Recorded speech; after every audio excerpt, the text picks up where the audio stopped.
everybody. Welcome back to another episode of the Downloaded Content Podcast. I'm your humble author, narrator, and fictional character, Daniel Lewis Crumpton.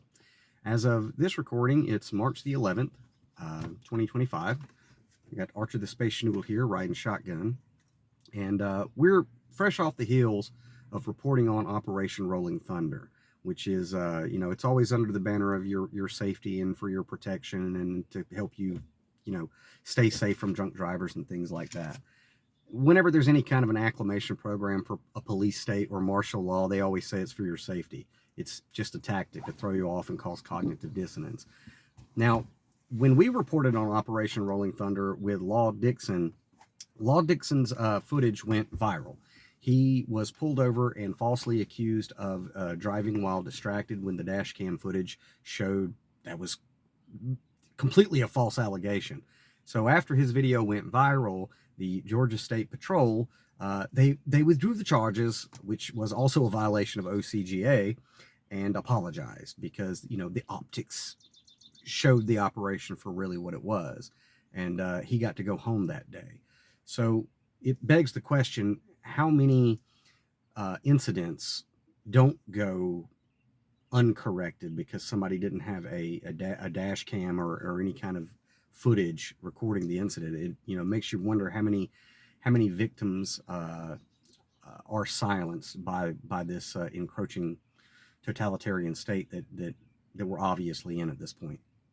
So we were contacted about two other incidences with the Georgia State Patrol in Fort Valley. You may or may not have seen Mr. James Mathis and a Mr. Samuel McCrary on your local news outlets talking about this incident. Now, the failing of local media and mainstream media is they have such a fast news cycle that they really can't show you the brevity of a story. They can only give you 60 seconds and, little clips. So you don't get the full impact of what happens in the lives of people who are intimidated and injured, greatly injured by people who are behind a badge. So that's where people like myself and people like you in the alternative media or with any kind of a social media platform, that's where we come in. It's our job to show the broader story, the broader impact of how these day-to-day incursions into our civil rights really do affect us.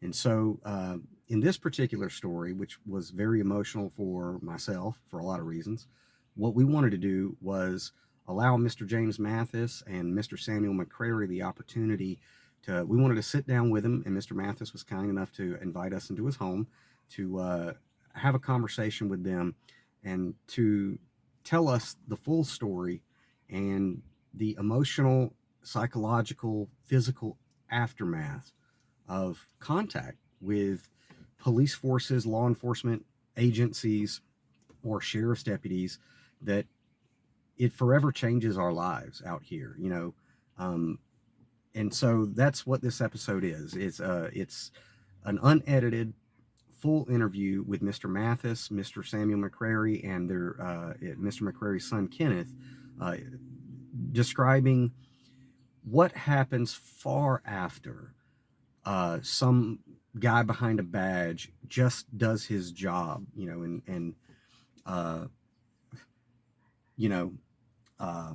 leaves their mark on we the people in a very traumatic way.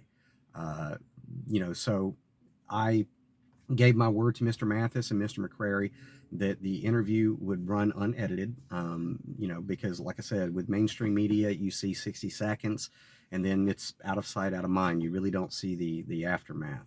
So with this episode, what I wanted to do was allow them with their own words to relay to the people how it deeply impacts the lives of citizens when people behind a badge abuse their authority and sleep at night under the guise of, oh, well, I was just doing my job, and here's the thing.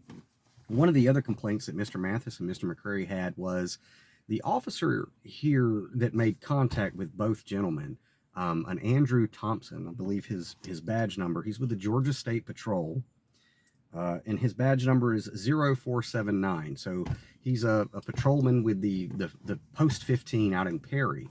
One of their complaints was that, the local news outlets mentioned his name once and didn't mention it again.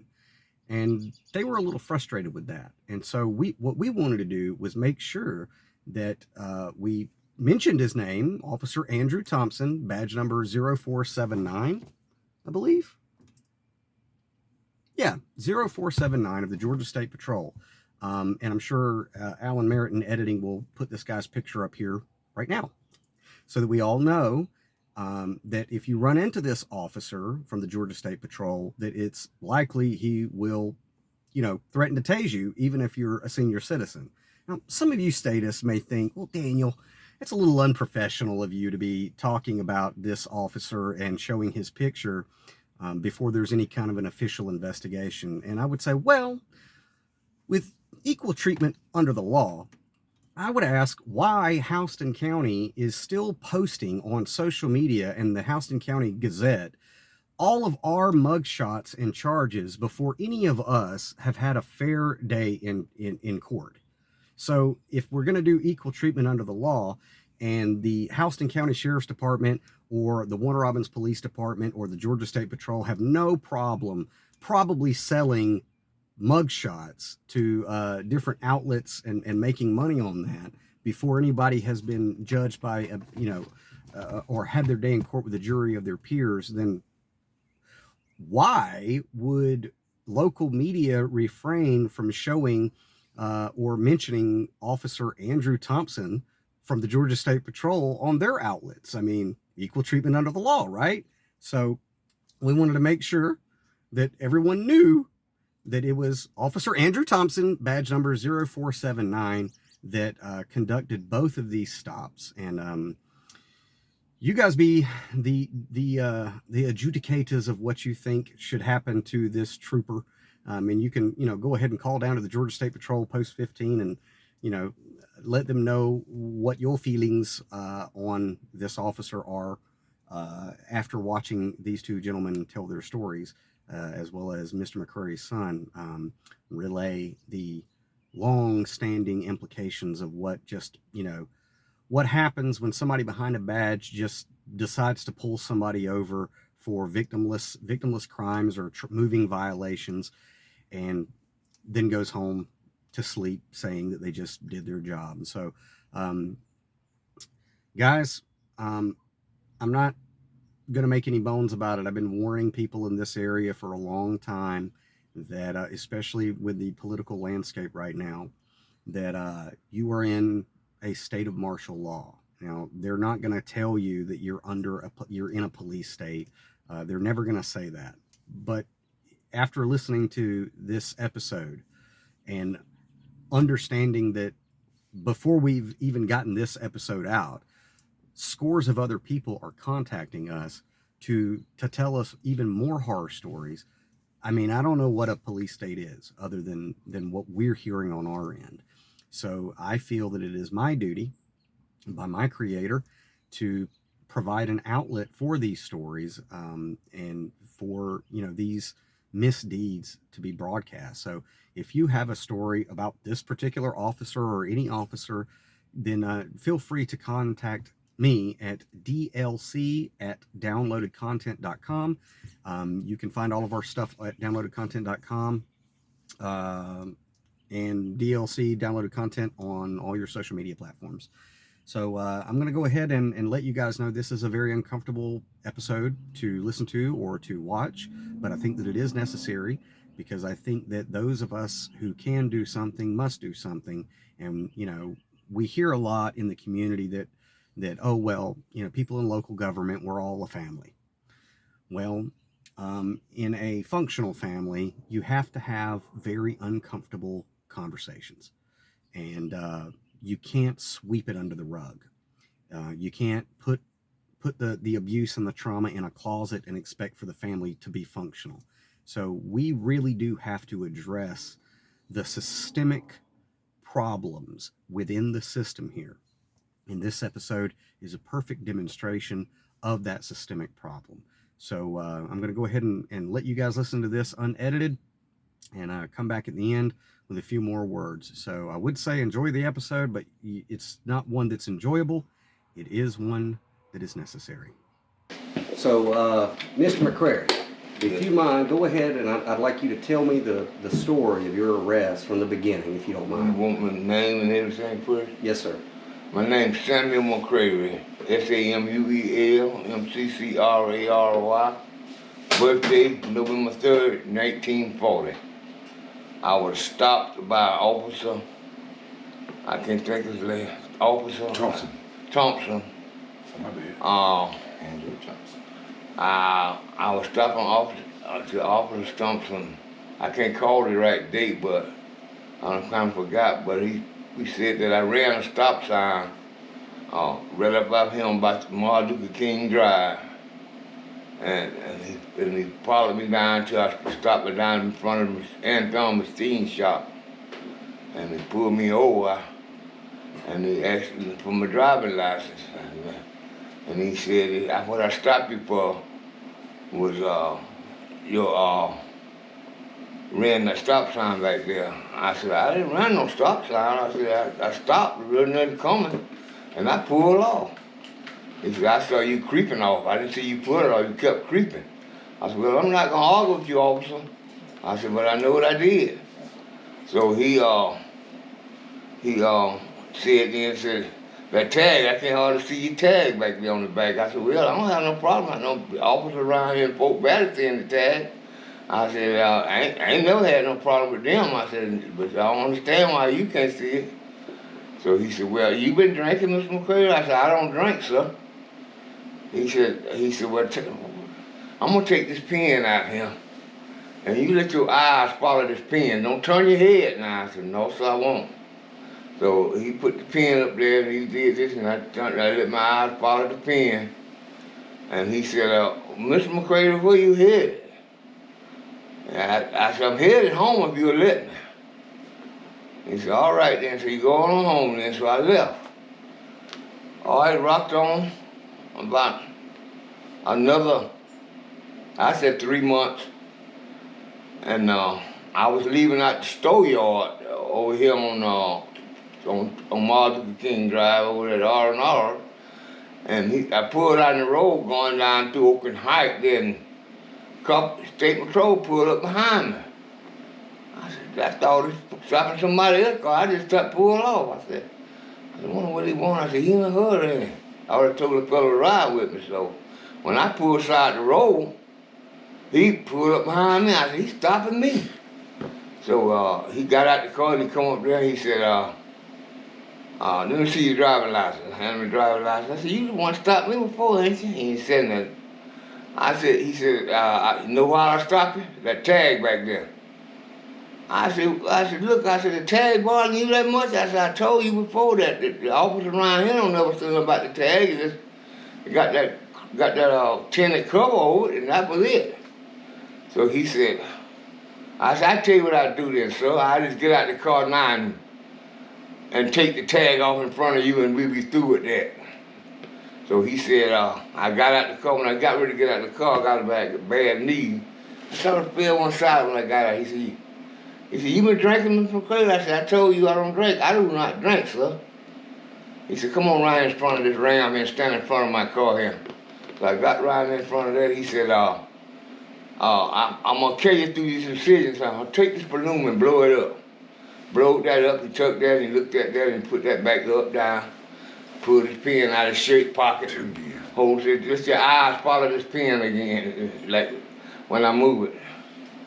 I said, Lord have mercy. I said, you came into all this again. I said, I've been through this before with you, sir. And he didn't say nothing, so he said, Mr. McCravy said, you take medication? I said, yes, sir, I do. I take hard pill, cholesterol pill, blood pressure pills, and hydrocodone pills. I said, hydrocodone pill? He said, you on arrest. I said, on arrest for what? So I brought my bottle along with me too, and I said, well, the doctor prescribed him for me. I said, I don't see he's got on here, I can drive. I don't know what seems to be the problem, and I can't drive, so he didn't want to look at the bottle. He just said, you're on arrest, and so hold your head like here. And I said, wait a minute, now hold it now. He said, you don't want me to tase you, do you? I said, tase me? I said, no, because I got a defibrillator here. You'll kill me if you tase me. I said, I don't want you to tase me now. I said, hold on. And I said, I can't get in that car you got there.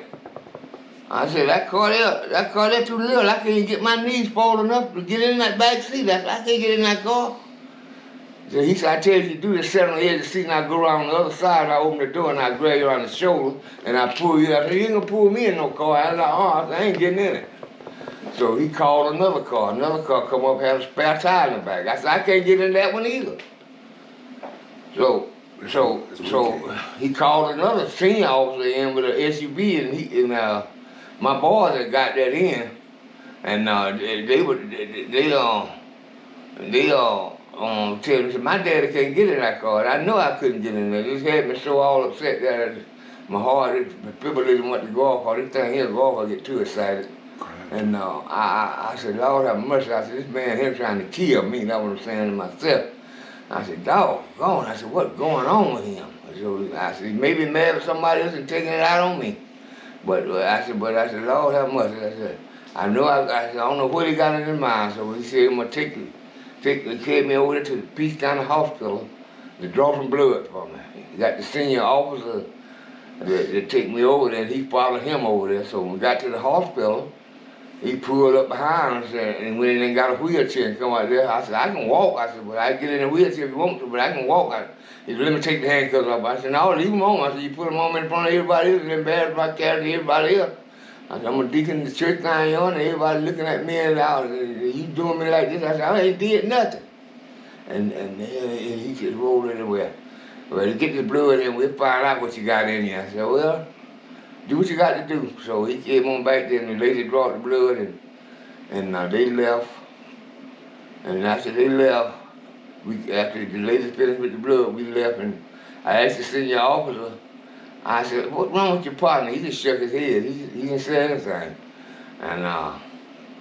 And he carried me straight on down to the jail. I said, he carried me to the jail? He said, that's where you got to go. You got until you can find out what the DU got you for DUI on the medication. I said, my Lord, how much they been in jail? Got to go to jail? I said, man, please. So they got me around there, and they milk shot me. They gave me took my fingerprints, and then I said, well, let me go on my bond call. I don't want to be locked up around here. I can't stay around in the jail, man. I got all that medication I have to take. I said, y'all got to kill me. I said, so he said, well, Mr. McCrary, just be calm, man. You'll be all right. You get somebody to get you out. I said, don't listen to me now. I ain't say all that, but boy, I tell you, but he made me so upset that my blood pressure went sky high, you know what it is. And then I had to stand up 3 hours because they had a concrete bed, and I couldn't live on that concrete lying in that holding cell. I said, I can't live down on that concrete, and I ain't finna get down there on that. I just stand up, I stood up 3 hours, waiting for somebody to come get me out of there. And then when I got out of jail, I waited for a long time, and they gave me a court date. So when that court date come up, my son-in-law, and he was right along with it. We all went down to the courthouse, and they asked me how did I plead. I said, I'm pleading not guilty, because I ain't did anything, not guilty. So the judge said, well, we just bind you over there, and then I left. So right another 3 or 4 months, I had to go to court then, the regular court, which was about week before last, this week, wasn't it? Yeah, last week. And when I got up there, I was the first name they called. And Mr. McCrary, Samuel McCravy called out to her, yeah, I got up. So they said, well, you can go back home because all your stuff checked up negative. I said, I know it's negative because I ain't did nothing. So I said, Now this was the Georgia State Patrol, right? State Patrol, Georgia State Patrol. Andrew Thompson. Andrew Thompson. Officer Andrew Thompson. Okay, so now did he have a warrant, or did he have a warrant to draw your blood? Blood of what? No. He didn't have any warrant. No, he just did that simply because he told me he was gonna have to court on him. He ain't had no warrant or nothing. He took him straight to the hospital and do the blood. Right. No warrant. I told him I took how to coat on pill right here. And before he asked you to take a field sobriety test, did he ask for your consent No. to do a field sobriety test? No, he ain't asking about nothing. Consent. He asked you, can he do it? What? Can I give you a sobriety test? Or you gonna give you a sobriety test? Did he ask you for your consent? Consent for what? Take the sobriety test. Oh no. He told me I had to do it. And was there a bond to get him out of jail? Yeah. And how much was the bond? I don't know. My son didn't know that. Darryl knew that. His other son, he in Florida. He was here before. Did you leave out that you threatened to tase you? You left that out, did you? When you threatened to tase you? Yeah, I told him I just been to tase He said me. it just did. He said it, did he? Yeah, and I got open heart surgery. See, boy, he got a defibrillator right here. Right, right. Because 2008, that found me dead in my truck, and they put that in me. Did you have to pay for the test for the blood work? Did they charge No, you? they didn't send me anything. No bill? Not nothing. Okay.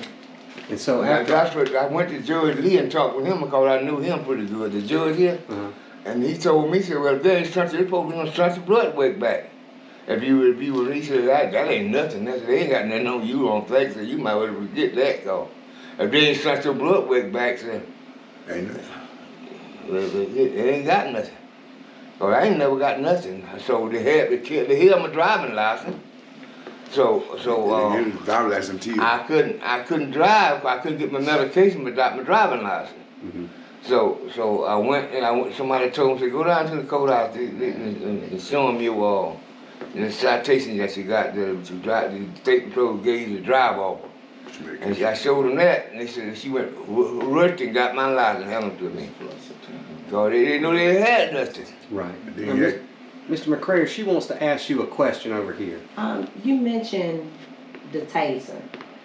So the tasering or the threatening with the taser, this occurred for a traffic stop? Yes, ma'am. Okay. And so... No, it was excuse me for saying that. It was when I told him, I said, when I took my hand, I said, no, man, he told my handcuff, and I said, no. I said, no, man, you handcuff me for what? And then he told me, you don't want me to tase you, do you? And so that's what because you were initially stopped behind a traffic Violation. citation, right? Yes, ma'am. Okay. And so a traffic citation, we would consider a non-violent situation. Man, excuse Right, me, man. just traffic. Because they said that, what did they stop you for? Was it you were driving too fast? Did they say you had a headlight out? Was it your tag? Why did the state patrolman stop you initially? The last time, The first time. the first time he stopped me because I ran the stop sign. Okay. The second time was for what? He said that he didn't really give me no reason but the tag. Okay. So those are considered traffic violations. Yes, ma'am. Okay. Which are non-violent. Yes, no, Okay? ma'am, that's right. Okay. So to raise it to a level of using a taser, how did that make you feel? Did you feel that He was crying. that warranted it? Oh, Did man. it scare you? Yes, Did ma'am, make it you did. It feel- scared me real bad because I knew if he tased me, he gonna kill me. Okay. He was literally crying. I got Okay. that. And so once the taser came into play, like from the articles I read, you're an elder. Once the tasers came into play in your life and what you have experienced, how did that make you feel? Did it make you feel? How did that make you feel? Make me feel like nothing. Okay. Like I just wasn't nothing. You can tase me and do what they want to do or kill me if they want to. Make me deal with them, you know. Okay. That's the way I felt right at the present. Right. I Understand. told him, no, don't tase me. And so, Please don't. and so, I want to applaud you because a lot of people don't realize when there are accusations of alcohol that in Georgia you can request that they test you at a hospital, that you don't have to consent to a breathalyzer, and a lot of people don't know that.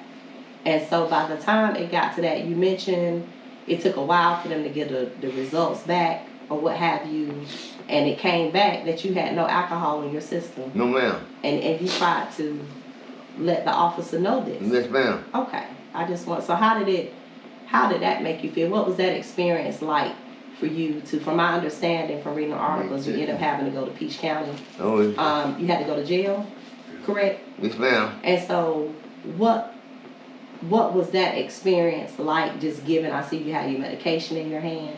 What was that experience like for you to have to go to jail? Just feel like people do what they want to do. Okay. That's what I felt. Like I said, but they got the bad and they going. They do what they want to do already. You know. And you've never been in any kind of legal trouble before. Yeah, I've been in trouble before, years ago, but not nothing like this. Nothing to warrant him escalating. No, it to- I ain't never had no trouble out no driving or whatsoever. I drove 18-wheeler 20 years, you know. All right, now Law's got a question here. You mentioned they had you blowing a balloon. Did they do a breathalyzer on the scene that day? Yes, they did. What happened with that? You said it was a He balloon. didn't say anything. He just put it back in his pocket, so I really blew it up and didn't show up nothing. So this was a balloon, or was it the straw device? It's something like I don't know. Breathalyzer, you blew it? Breakfast thing like that what it was. That I'm was just trying to figure out why it went further. If they did a breathalyzer, the breathalyzer probably came back negative. Right? And why you go further? He Why would wanted he- to further pick on him and take him to the hospital because he wears a badge that Right. he abused his authority. Right, that's exactly what happened. Understood. Now, Mr. Mathis, from my understanding, your incident is the same officer. Officer. Is that right? Same officer, Officer Thompson. Andrew Thompson. Of the Georgia out of State Perry. Patrol. Out of Perry. Okay. Yes. Now go ahead and share your story with this same officer. A neighbor knocked on my door, waking me up. Now, mind you, it was they had a big game in Perry, Georgia. Peach County football team Rivalry. played Perry County football team. That's a big game, Robbery. huge game. And the only way, well, it's not the only way, but 341, which is Perry Highway, which is Martin Luther King Drive now, they was pulling everybody over. I wouldn't say everybody, but most of everybody over. Mhm. Okay? And that's the way I came to take my neighbor to the fish store. Okay? So he woke me up asking, could I take him to the fish store? I said, yeah, I'll take you. Because his mom and dad was at the game in Perry. Okay? That's the main drag to the fish market. So I'm on Railroad Street driving. As soon as I stop to make a right, it's dark. We don't see no cars, no police lights or anything, you know. So as soon as I made that right on Martin Luther King going to the fish market, blue lights everywhere. I thought it was Christmas. I pulled over in the left lane because I'm waiting for him to pass me, you know. And I turn into the fish market. He turns in behind me. Okay. So he said, I need to see your license and registration. I said, for what, sir? What did I do? You ran that stop sign. I said, I'm pretty much sure I stopped, sir. And he all up in my face, got his head all up in my car. Have you been drinking? No, sir, I do not. You know, I drink occasionally. But he said, well, I think he said, your eyes red, something like that. Do you mind following in my pen? Follow this pen with your eyes. Same. Same thing. It's like I'm like, I said, sir, you said I didn't stop, or I didn't make a complete stop. What this got to do with the test? Well, have you been drinking? I said, no, sir. He asked, follow my pen. And I'm pissed off at this moment. And I did it for about 1 second. He didn't ask me, he just said, follow my pen. I said, did it for 1 second. I said, let me tell you, sir, I'm not doing anything you say. Mm-hmm. Because it seemed like you violated my rights by lying on me. Mm-hmm. And I said, I would like to talk to my lawyer before I do anything else you say. Mm-hmm. And it seems that he got mad because the only thing he seen in my car was my neighbor. I didn't even get to drink my bottle of water. He was drinking a 12-ounce Gold Peak tea. Mm-hmm. And that's all he saw in my car. Mm-hmm. And it seemed like he just got an attitude because I got what they call a hot car, a big bar car. Yeah. I got I bought a what is a Dodge Challenger for my retirement from the post office in 2022. You know, and that's my second one, you know. So his backup pulls up and he said, well, we want you to get out the car. We want you to get out the car. And I said, for what? I said, y'all just done created a hostile situation. I don't feel comfortable about getting out the car. You know, I don't know if I said it in those words or not. Well, you got to get out the car. We're going to get you out the car. Just talking to you like you that, man. Look at here. From my birth, which was in 1962, December 1962, from that point, I never been in trouble with the law, never been locked up, never been in jail, never been handcuffed. I've been fingerprinted twice when I got my federal job, and this time. This man had these handcuffs on me so tight, I mean so tight. It's like he was just taking his anger out on me because he couldn't find anything in the car but some water and a tea. You know? He didn't smell no marijuana. He didn't see no liquor bottles, no beer cans, or nothing. You know? And so, by that time, they was getting ready to drag me out the car. So, somebody by the name of Miss Georgia, Miss Dougie, she said, y'all get your cameras out and start recording. Get your cameras out and start recording right now. And so most of the people that was coming out the fish store or going in, they did exactly that. So they opened my door, and they know they being recorded now. Well, Mr. Mathis, we've been nice to you, and we've been very professional, and just because they know they're being recorded. And they dragged me out my car. And they put handcuffs on me. And this is the third time I'm going to the car asking them, please loosen these handcuffs. When he put me in the back of that police car, that state trooper's car, it's a camera looking at you, okay? So I asked him one more time, please loosen these cuffs. He put his hands behind me. He's talking behind my back of my head. Mr. Mathis, I got 2 fingers in between the handcuffs and your wrist. The handcuffs are not tight. He lied. He told a lie. And I told him, I said, you're a damn lie. I told him like that. I said, Trump got y'all messed up. Told him just like that. I'm mad, man, because I'm going to jail for the first time in my life over some bullshit. Yeah. And you're a veteran, right? Yes, I'm a disabled veteran, 90%. And you work for the post office for? I worked for the post office 32 years, and I was in the military 5 years and 9 months, and 28 days. What was the charge? Thank you for your service. The charge was running a stop sign and obstruction because I didn't feel safe by getting out the car. This officer down here, I wish they would do a thorough investigation of that Perry State Troopers department, because I hear a lot of complaints. A lot of complaints. Yeah, I have to. And Fort Valley State homecoming, they be down here. You see more Georgia State Troop cars than you see police cars. You know, this community is 80% black. And all this nitpicking guy, Andrew Thompson, I know he got some complaints on him in that office. And if these supervisors or managers didn't do anything to correct that, they need to be fired and lose their job too. Now, I called down there a couple of months ago when this first happened, and I talked to somebody. I wrote his name down. I hadn't found it yet. But I talked to a supervisor and was telling the supervisor how this guy treated me.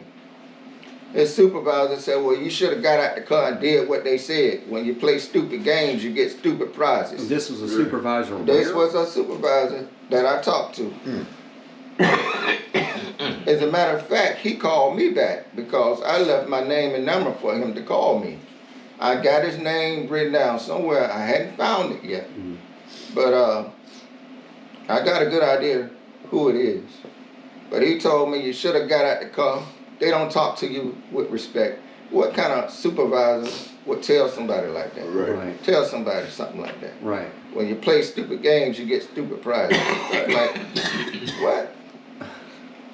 Yeah. So I stayed in jail about maybe 2 hours and 2.5 hours. When Officer Andrew Thompson brought me into the jailhouse, I asked the guy who was standing on the other side of the mirror window, I said, "Sir, could you please take a picture? Could you please take a picture of my wrist? Could you please do that?" He didn't do anything. He looked at me like I was crazy. Right.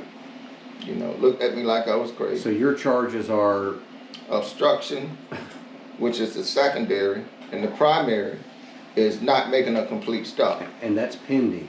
Yes, sir. Okay. Now your case has already been dismissed because it was your lab results came back. Throw We're it back, talk- yeah, throw it out, yeah. And I'm sure there wasn't an apology for your case at all. They just kind of wanted you to quietly go away. Is basically what they wanted, right? Wasn't no apology. They apologized nothing. Nothing. And that drug on for a year? Since you got pulled over, it was a year ago, and it just Been was about a year. dismissed Right. last week, Yeah. 2 weeks ago. Mine's You know, been about a year ago in about. Huh? Been about a year, about almost a year What? since that happened. The state A trooper. year? Yeah. Ain't been that long, is it? Yeah, close to Does anybody That's have about a 8 picture months. of Well, him? football team had their homecoming game. Yes. Of I the got I officer. it. know him. Of the officer. it. Before that day homecoming, you right back. You said a picture? That's about eight, Yeah. about 6, I 8 got months. one. Yeah, let me see what Officer. he looks like. That's 6 days. Yeah, but 6, 8 months. My goodness. So I saw on 13 WMAZ that they did a story on this, and they asked the Georgia State Patrol for a comment, and of course they denied a comment. Right. And I guess other news outlets, they didn't want to repeat the officer's name. Why do y'all Why? That's what I want to know. They're trying to take his name for some reason. think? Uh-huh. Yes. I called WM. I called But the they never TV called his station. name, did they? They called it on the first day. And then they would call Mr. McCrary's name, and they would call my name. Well, they never And I called. said, why are they saying officer now? Not If, yet. if they calling our name, they should call His name. Officer He Andrew wasn't there. Thompson. He wasn't there. They should call Officer Andrew Thompson. Trying to They take called it the first day, but they didn't call it back the second day, the third day, or the fourth day. Why do you think You know, that is? I think somebody from that department down at the Perry office Yeah. got in touch with Protect him. somebody at the They station didn't call it and at all, said, told him nah. not to call his name because somebody else might hear it and complain about him because he's trouble. And two, That's why. they told my dad that, Yeah, and find the that assistant, the lawyer told my dad, and assistant pursuing this because this is state trooper. A lawyer tell him that?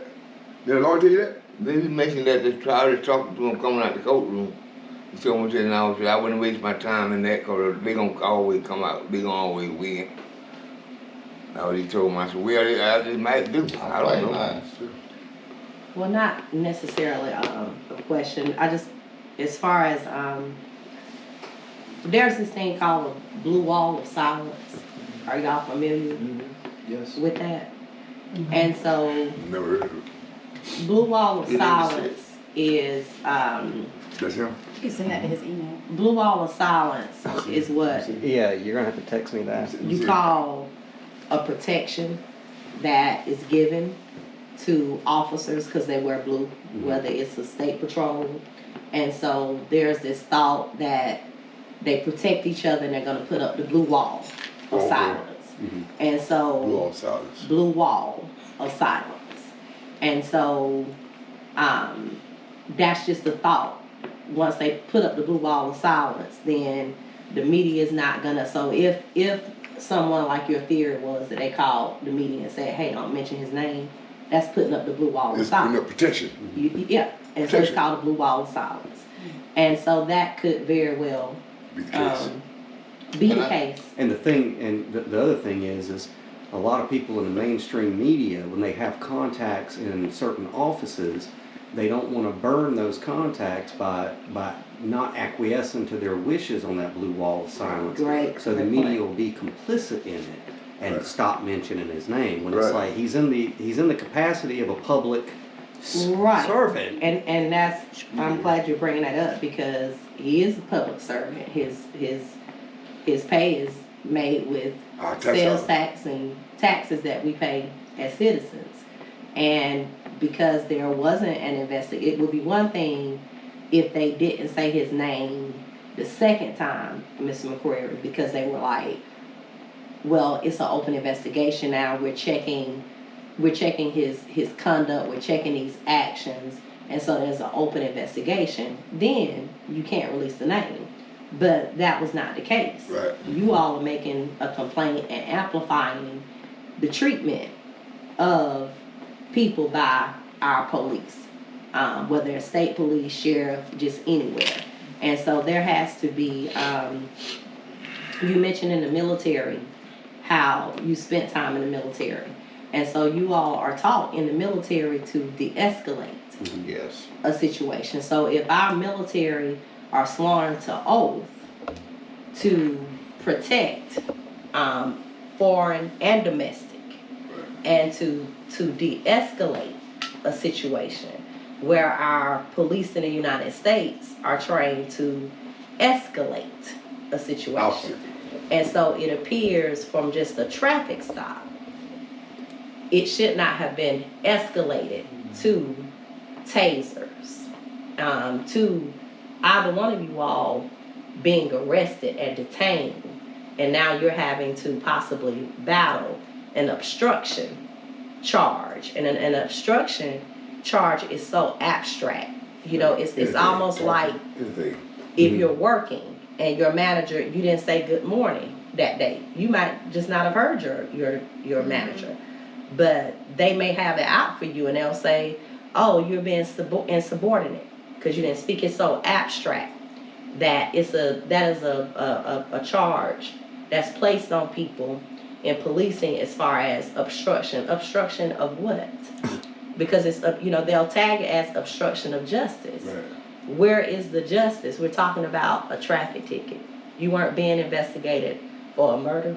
You weren't being investigated for, a high level crime. It felt like it. Right. You see. And so those are like the discussions that must be had all throughout the United States.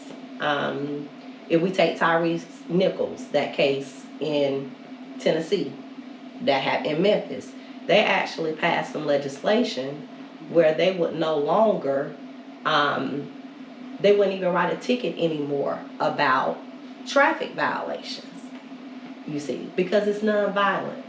If they have the cameras, they already have your tag number. Victimless crimes. You see what I'm saying? If you want to yes, they already have your tag number. They can send it to you in the mail. Mm-hmm. I got a ticket right now for using the little speed pass on the interstate, and I didn't pay for it. Mm-hmm. So I got a ticket now. Nobody had to stop me. I knew when I jumped in there, well, I think I can handle a $35 ticket. I'm trying to get out this traffic. So there is other ways they could have done that. Hey everybody, wanted to take a moment so that you can hear from a couple of our sponsors. As you guys know, I am a medical cannabis patient for complex post-traumatic stress disorder and addiction recovery, and advocate that to anyone out there who has suffered from such ailments. So here is a brief word from our sponsor. Need medical cannabis but don't know how to get started? At CannaSense Total Wellness, we make it simple. With our telemedicine service, you can get a medical cannabis recommendation from the comfort of your home. No need to visit a doctor's office. Ready to start? Visit us at cannasense.com or call our patient support team at 1-833-633-4208 to get more info and start your journey to wellness today. CannaSense Total Wellness, because CannaSense is common sense. Obtaining your medical recommendation is simple and easy. Visit cannasense.com to sign up for free.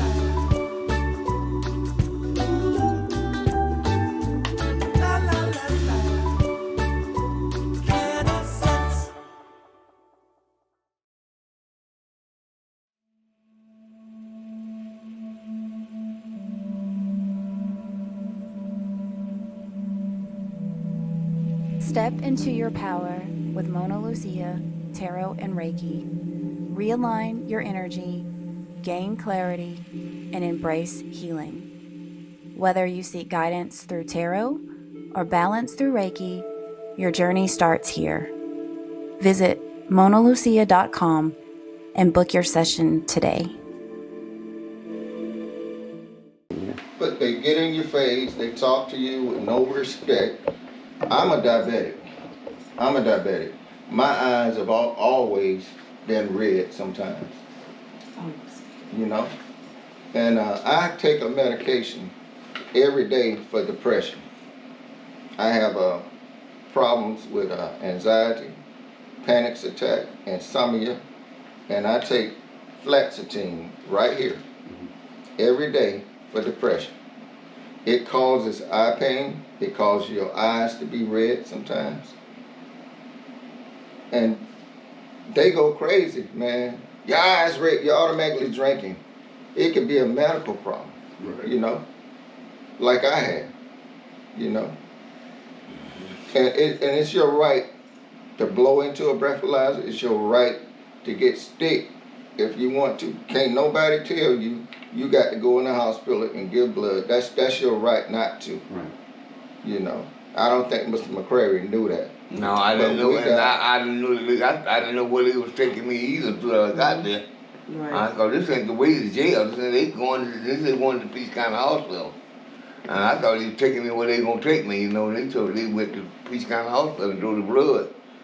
On this second part, what I want to ask you, Mr. McCrary, is because what a lot of people, like if they just see, you know, a news snippet from one of the local outlets, they don't really understand what the big deal is. It's just a citation. It's just this. It's just that. But I know that they probably ran your mugshots before you ever had any day in court. And since this stopped, you had to deal with trauma. And if you don't mind, could you talk a little bit about how this has affected your mind and your emotions since you had this interaction? Yeah, well, it affected me emotionally, mind, and everything else.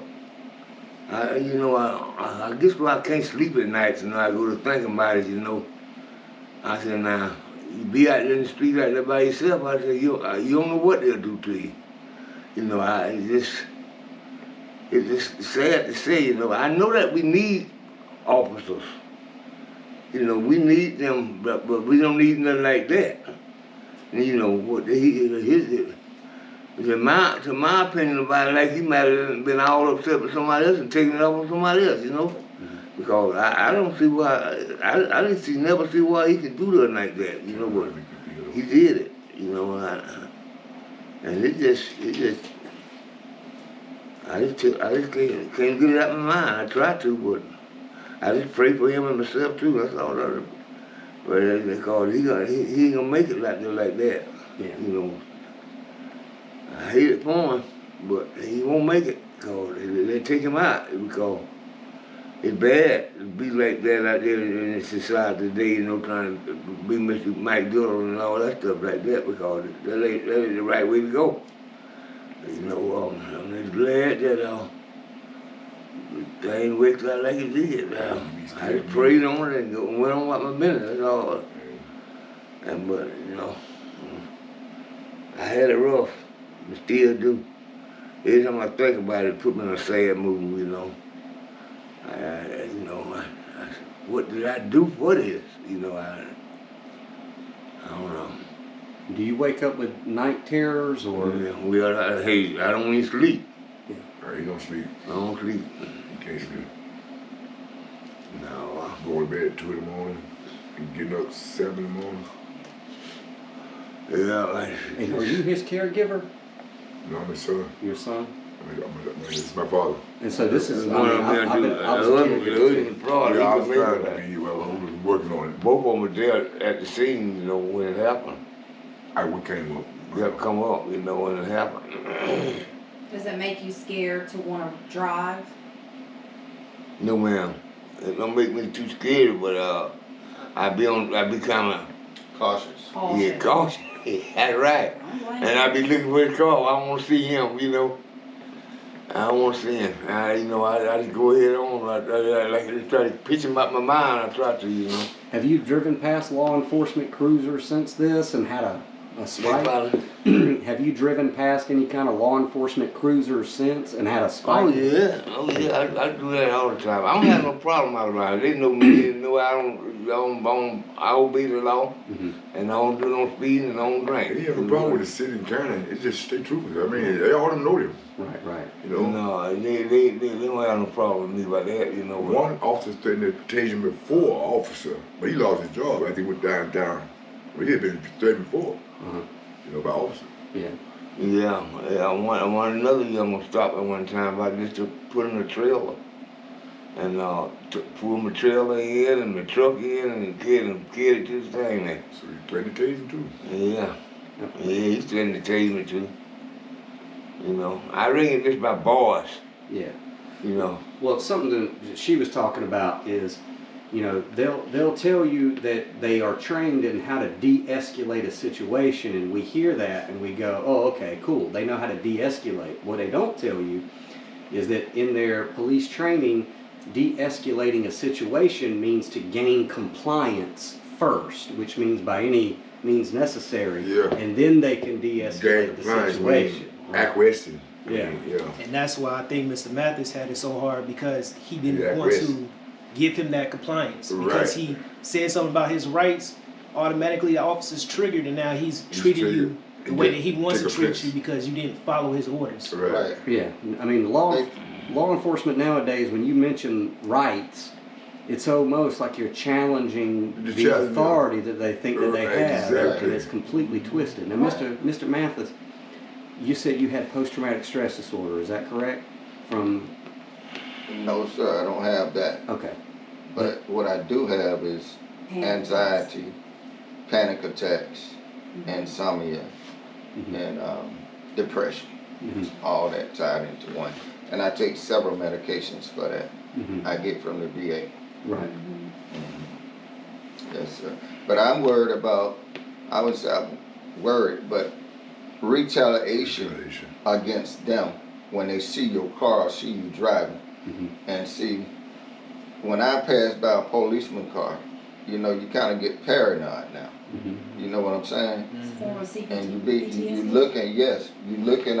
looking behind you and all this kind of stuff. To make sure you're not getting pulled over again. But some of these officers, we got a lot of good officers out here, and this young guy that pulled me over, I don't want him physically to get hurt, or his family or anything like that, because I'm not hateful like that. But I do want him to be terminated. Right. And I really do. And I know the way he treated me and Mr. McCrary, he got to have some more complaints up there. But when people like supervisors read these complaints and do nothing about it, they need to be fired too. They really do. Right. They just because they got a badge on their chest, a pistol on their side, they think they can treat you and talk to you any kind of way. I'm still a human being, and I deserve respect just like I give you respect. Exactly. But they take it to another level. You gonna do what I say do, and that's it. Comply. Yeah. Comply. If you're afraid to get out the car, I don't want no knee on my neck or no bullet in my back. I was afraid to get out the car. That was my right. They didn't have to drag me out the car, especially when they ran my tag. They didn't see nothing but crystal clear. Never been in trouble with the law. Never had any problems out the law. Never had problems out of Sheriff Terry Dees, Sheriff Beckham. I like both of them. And most of the sheriffs here, most of them I don't know, but some of them I do. They don't give you problems. At least they didn't give me problems. You know what I'm saying? And this guy was nitpicking. And he's down here picking on brown and black people. Just nitpicking. Right. That tent Mr. McCrary have on his truck, I can read it at night. Right. You nitpicking for things. Right. And you don't need to be in charge of nobody. Right. Nobody. Right. No authority. You take that badge to a different level. I talked with an important person. I called no name that on the post, and he told me, said, Mr. McCrary, I don't know why in the world they mess with you like that, said, but you need to carry it further and get somebody, go get you a lawyer, and then get somebody, cause they gonna keep doing it. And he on the post right now. I mean, he was telling me that, I was talking to him, about it, and he was telling me, he said, I heard about it. He said, that was wrong how he did handle you your age too. And how he handled you, so I saw it on the video, how he did it, They didn't like it. Nobody said nothing about it, but they didn't like it. Right. And Mr. Dixon, if you didn't have that dash cam in your car, you would probably have to pay a fine, I would have. go to jail, and all that. Absolutely. They mistreated you. They did. And that's how I got in touch with Say that them. again. Trying to say you was talking on the phone. They was trying to say I was talking on the phone, and I had the video that prepared. I was prepared. I was prepared to fight that just in case. But yeah. What happened? They lied.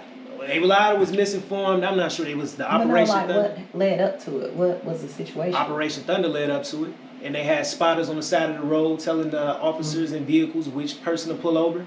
And they said I had my phone in my hand, and I was doing ride share for Uber, and my phone was on the mount.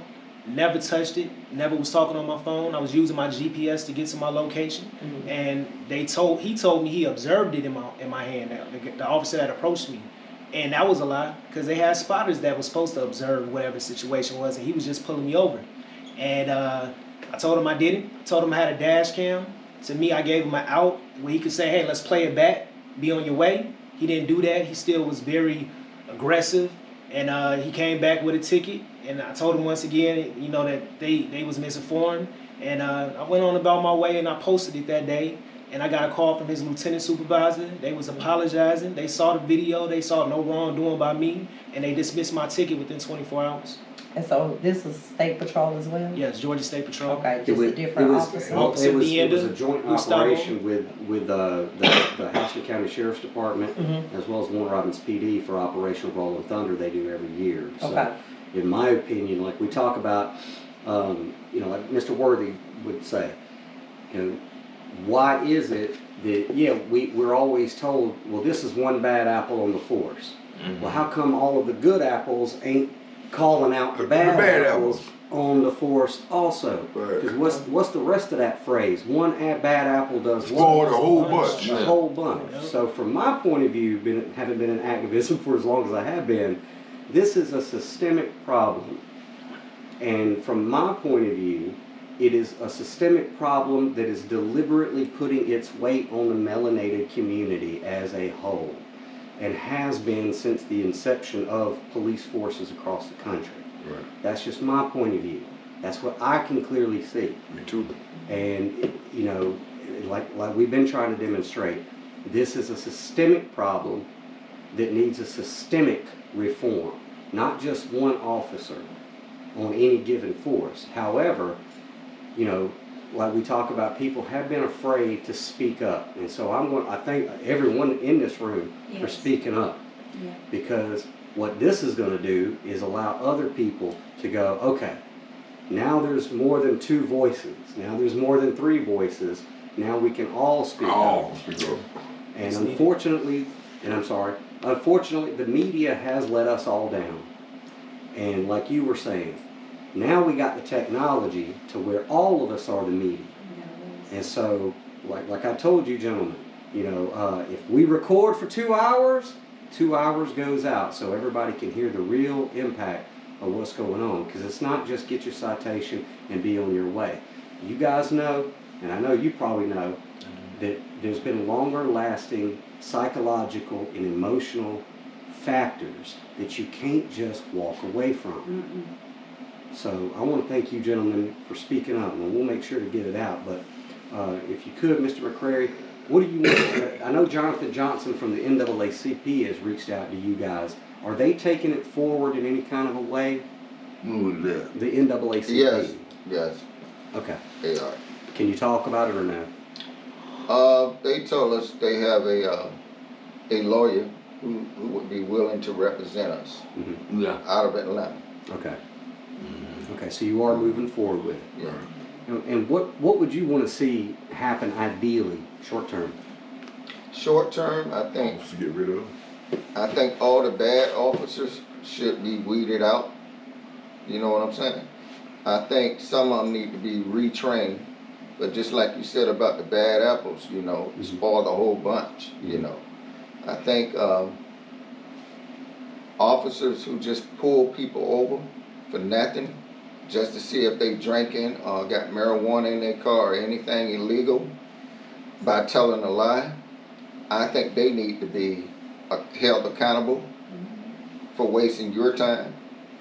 I think they need to pay a heavy fine, and I think they need to be terminated if they continue to do that. You know. Mr. McCrary, what would you like to see happen short term? Just like Mr. Mathis say, you know.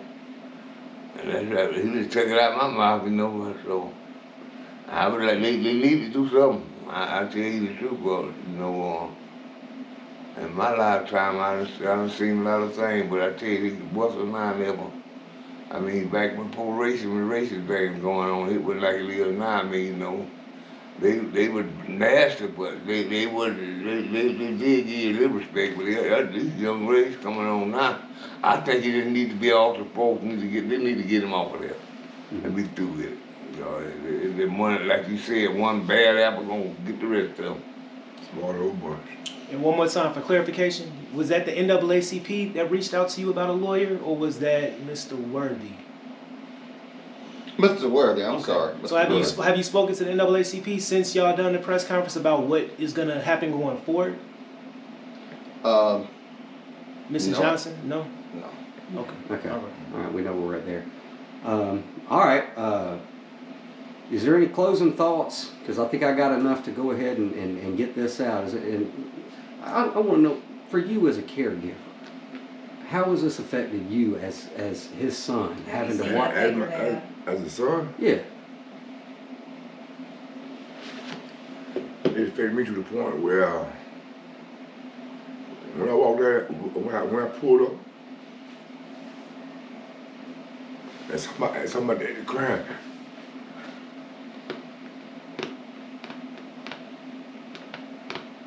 I mean, and see how he reacts, and worry about me being out at night. They call it that.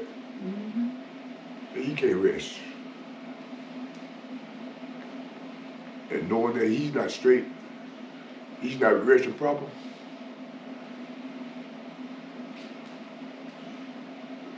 Yeah, it's fixed.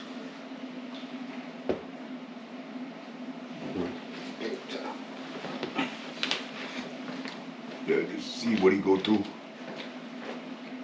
And when I got there to the scene, and see how the officer held him, they tried to held him.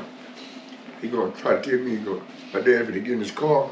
I told him he's not finna get in there. Or whatever happened, happened. But he finna get in his car. And then my other brothers was there, my brother was there. My dad is not gonna get in his car until you call your superior officer and have him dispatch another vehicle to the scene. They got space. You gonna tell me my dad you want me to put his butt in there, you gonna grab his legs, or you gonna do all this? It's not gonna happen. He already arrested for nothing. And then see my dad, ain't never seen my daddy cry. See my daddy stand outside the road crying. It came to the point where I felt like I just glad I didn't go no further. Because I was at the point then, I was ready to go to jail. You know, how you treat my father.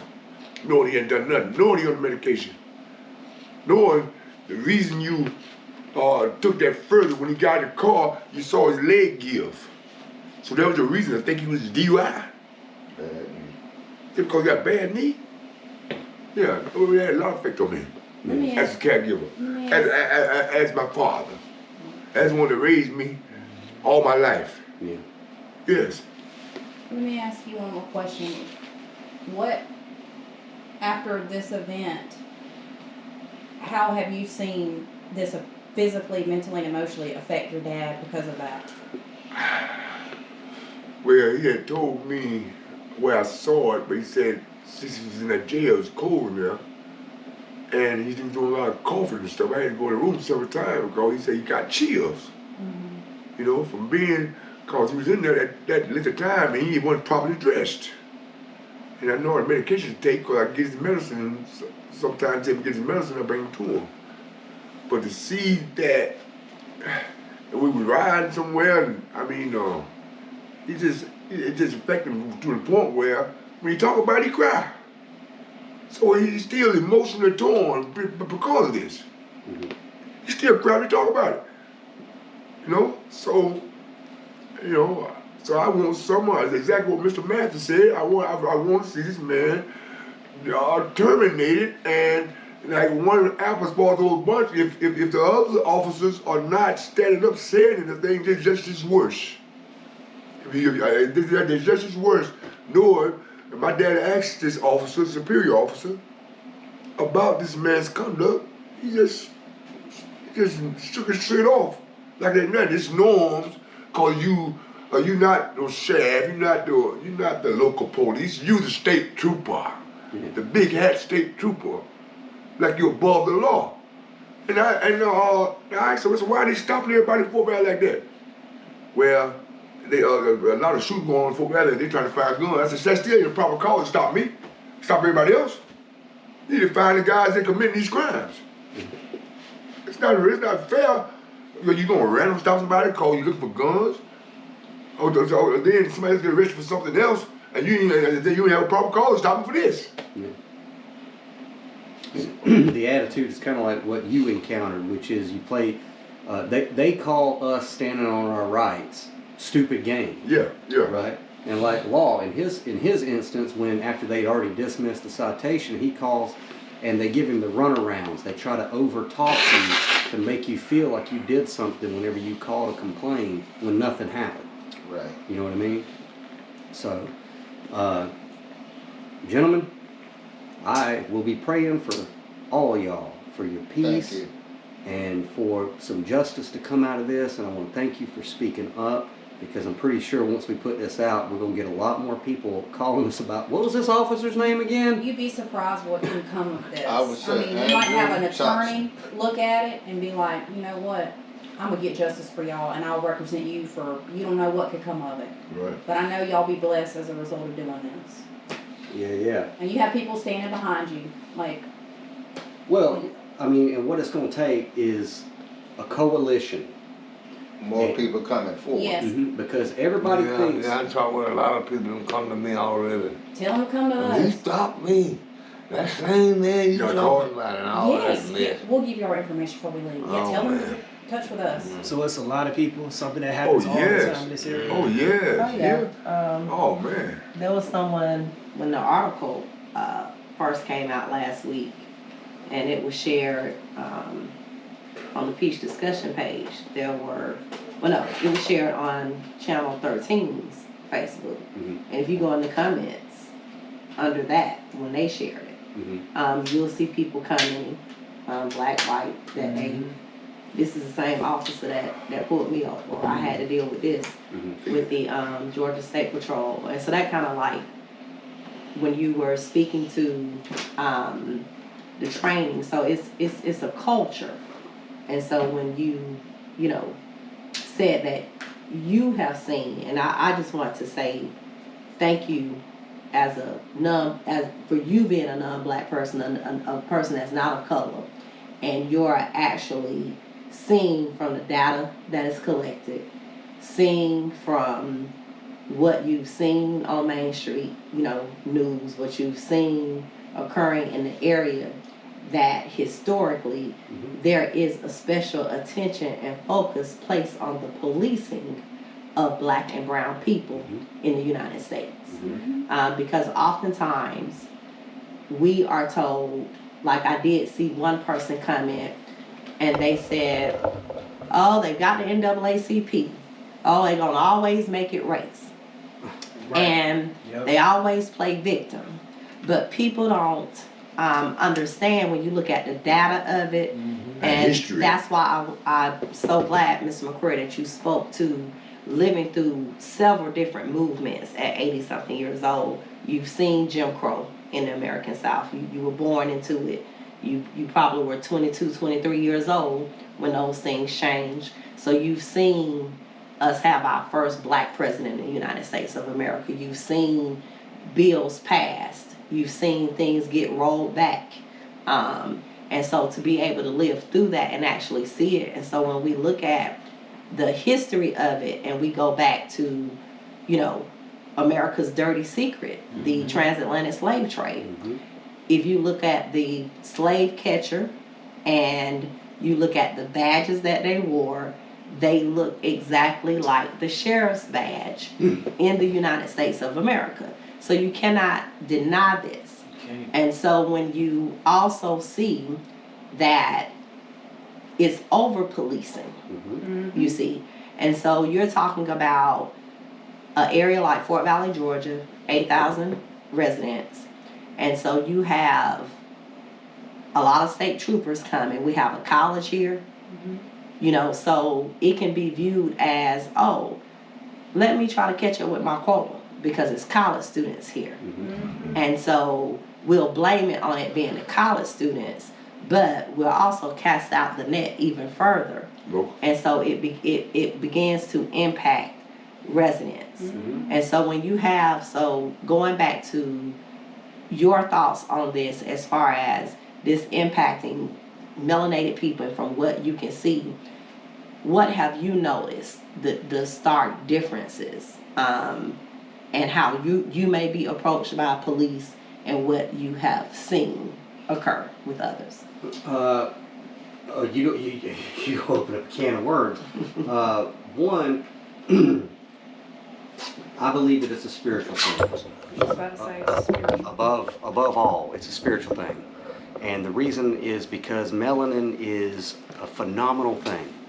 It absorbs sunlight and produces electricity in such a way that if you can get melanated people to focus on a singular goal, there is no force on earth that can stop the accomplishment of that. Right. About energy harvesting. When you're talking about people of a colonial mindset who come from the Caucasus Mountains, right? Because I don't see black and white. I see. That's where the term Caucasian comes from. I see cultures. Right? Yeah, right. Cultures. Right. And each culture is unique. Right. So to uplift one culture is not to degrade another culture. Right. But when you have melanated people come together, and history has shown it, when they have a singular goal, it is unstoppable. Unstoppable.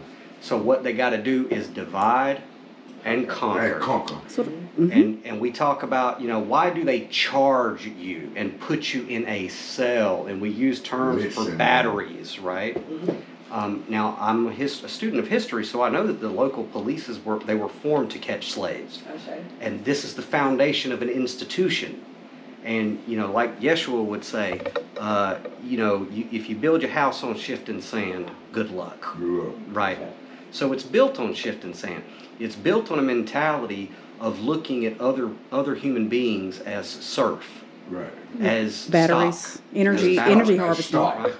And so that's what you was. Stock. And that's what it is. I mean, and so that's what it is today. Now, what I look at is okay, look, the horrible thing about our country, there's a few industries. The military-industrial complex is one, the policing for profit complex is another, and the probation for profit is another. And if you look at how it started, it actually started here in Central Georgia and spread like a cancer throughout the country. So I feel responsible here in this area because this is where the heart of that whole system beats. Right. And y'all play a big part. And so it's right in front of me. And I'm compelled by my Creator to, if I see it, I have to. You got to just stand on it. You got to do something about it. I mean, He gave me, my gift is words. I'm Irish, so we tell stories and we fight. Right. And I can see the story. It's as clear as day to me that it's systemic. It's not one officer. Right. It's not one department. Right. It's a mentality. Throughout the country. Throughout the country.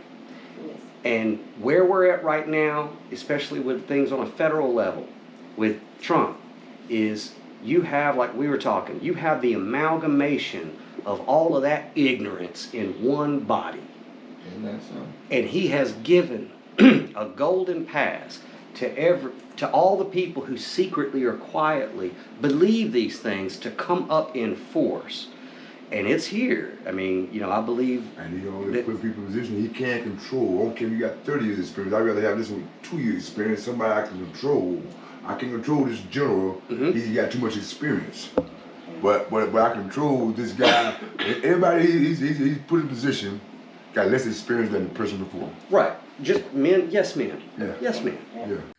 So again, as I said, this was not a comfortable episode, but for all of us to become fully informed and fully aware of the long-standing implications of this police state, I think that it was necessary. And again, you know, for any of you statists who believe that it's in poor taste for us to put up the picture of Officer Andrew Thompson, badge number 0479, I would ask you, you know, what your thoughts of fair treatment under the law are. And you know, until Houston County decides that they're going to quit making money, allegedly, off of putting our mugshots up on social media and in newspapers and whatnot before we've had a day in trial, then maybe I'll knock it off. So if you guys want to express your concern about Officer Andrew Thompson, why don't you call down to the Georgia State Patrol and let them know what you think, you know, about this officer and whether or not we should continue to pay him to harass senior citizens and use or certainly show intent to use deadly force on people who have committed no crime, let's face it. So call them down to the Georgia State Patrol and give them your opinion. And again, if you guys have stories, either with the Georgia State Patrol, with the local law enforcement, any office or department, you can send your stories to dlc@downloadedcontent.com, and we'll take a look at it. And once again, I want to thank Law Dixon for showing up. I want to thank Marsha Gosier for assisting us with this interview. We've made a new comrade with both her and Mr. Dixon and some other people. So guys, the climate in our country is a dangerous one, and now is not the time to be sheepish. Now is the time to step up and speak up. And when we start to find one another, then we can start to find solutions and to implement the solutions. I'm going to tell you the one thing that people who abuse power and don't like is public scrutiny. Okay, when the narrative gets out from underneath them, then you kind of have them where you want them. So I need everyone to speak up and to start connecting. And if you're seeing this video or videos, podcasts like it, please share it to your social media. You're probably going to save some lives. These guys have to know around here that this must stop. They have to know that we, the people of Houston County, of Wartown, of America, we're not going to put up with it anymore. We're not just going to shut up and comply when this has been devastating this community for a very long time. So again, I know it was an uncomfortable episode, and the bad thing about it is before we even went to editing with this episode, we've already been contacted by several other people giving us horror stories in regard to those behind a badge that have no idea what their oath of office is or what we pay them for. And you know, I want to read a small part of the Declaration of Independence, you know, that maybe some of you have forgotten. Archer the Space Shuttle hasn't forgotten it. So it's like this. Prudence indeed will dictate that governments long established should not be changed for light and transient causes. And accordingly, all experience hath shown that mankind are more disposed to suffer while evils are sufferable than to right themselves by abolishing the forms to which they are accustomed. But when a long train of abuses and usurpations pursuing invariably the same object evinces a design to reduce them under absolute despotism, it is their right, it is their duty to throw off such government and to provide new guards for their future security. So this applies to even local government. And a design to reduce us under absolute despotism is obvious at this point. So please be safe out there. Keep yourself composed. Get yourself a dash cam and speak up whenever any of these injustices occurs, whether to you or to somebody else. So until next time, I love you guys. Please stay safe, stay informed, and get active.